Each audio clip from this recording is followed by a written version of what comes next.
My name is Jake. I'm a survivor of sexual abuse by a Catholic priest 24 years ago. I was a student at a Catholic high school at the time, and the perpetrator was the principal. My story is not all that different from the multitude of experiences of other survivors. He befriended me, made me feel important, allowed me into his elite group of friends, and gave me unprecedented access to alcohol and pornography, and then began to abuse me. The abuse lasted for nearly 2 years. I had felt that I'd nowhere to run. He was such a well-liked person that no one would believe me. My parents were happy to have him in my life as a positive role model. During my failing year at college, I informed my parents of what happened. They, of course, were devastated and filled with guilt for encouraging the relationship. Then they went to the church. The church said they would look into it. Nothing happened. So I ran from the problem. I ran everywhere I could. I joined the military. I went off to a foreign land for several years. I buried myself in parties and alcohol. But the effects of abuse are long-lasting, devastating, and very patient. After my tour of duty, I returned to a different home. I did not want to go back to the area in which I had grown up. The familiar friends and places were something I wanted to forget. First, the flashes of painful memories started. My thought processes were frequently interrupted by these memories, these momentary pricks of painful reminders that upset any current train of thought, any current task, any current mood.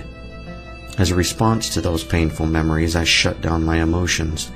I became a cold void of a soul until such time I could forget and restart my train. Sometimes the flashes were spontaneous, occurring at any time. Other times these flashes were triggered by a familiar sight or song or place, such as a church, a priest, a crucifix, or other simple icon of the church.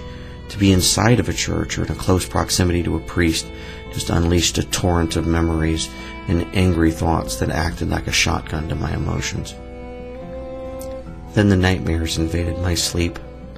I wake up with the images of the abuse still lingering in my head. These aren't the kind of dreams where one wakes up and rolls over and returns to sleep. These dreams are the WMDs of nightmares that jolt you awake with a cry, waking your spouse and your kids and the neighborhood dogs. These force you awake, wiping any slumber from your mind, leaving you to pace the hall for the remainder of the night.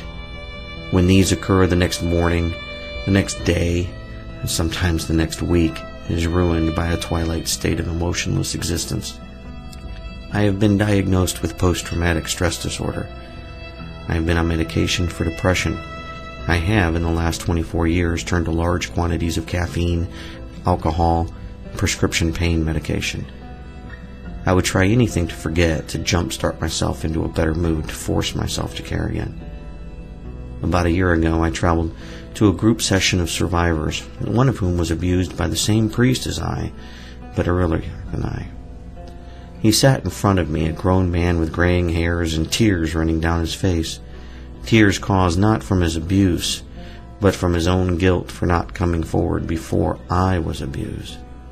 He felt guilty because he couldn't stop the abuser from getting to others, to me. The effects of the abuse do not just go away. They last forever, not only for the victim, but for his family and friends.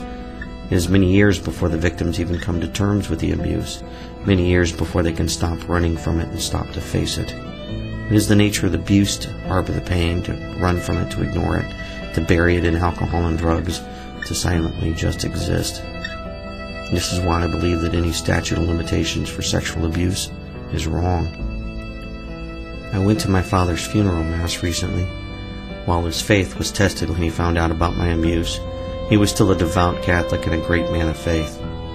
We all sat there in church, my brothers and sisters and many family members, all grieving for the loss except for me. I couldn't grieve for my father because of the flashbacks and the painful memories that flooded my mind, because I was inside a Catholic church and surrounded by the images of the faith that allowed and enabled the abuse to take place. The conveyor belt of my thoughts were overwhelmed with boxes of bad images and vengeful thoughts and hateful emotions. I would just have to mourn the loss of my father later, alone. Apathy is my bane now. Someone once told me, to be on the side of the abuser, one must do nothing. One must be apathetic.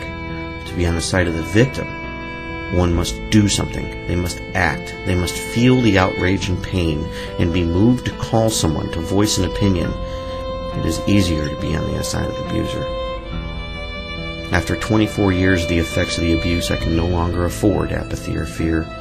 I cannot just exist any longer. My story must be told. My life must not be repeated in today's children. I have found my voice and I will speak out.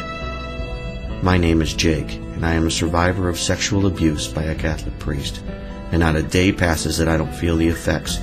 But I'm a lucky one. I had good parents. I have a great wife and wonderful kids and a roof over my head. I am no longer a victim. I am a survivor. I survived because I stopped running to face it.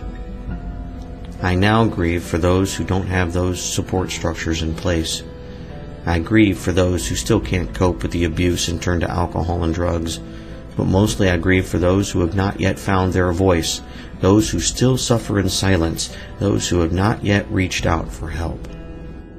If you are a victim or a survivor, rest assured you are not alone.